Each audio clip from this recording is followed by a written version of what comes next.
nedarilo sa nám rozohrávať. Mohli sme to trošku lepšie zahrať, ale za mňa v pohode.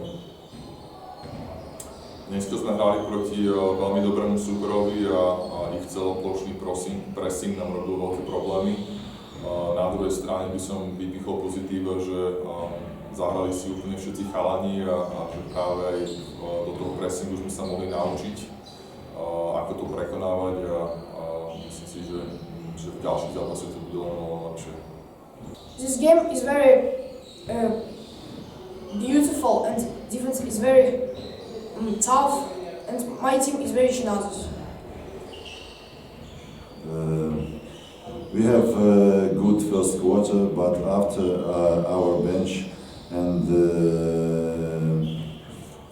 don't play very well, they maybe lost concentration, a lot of turnovers, and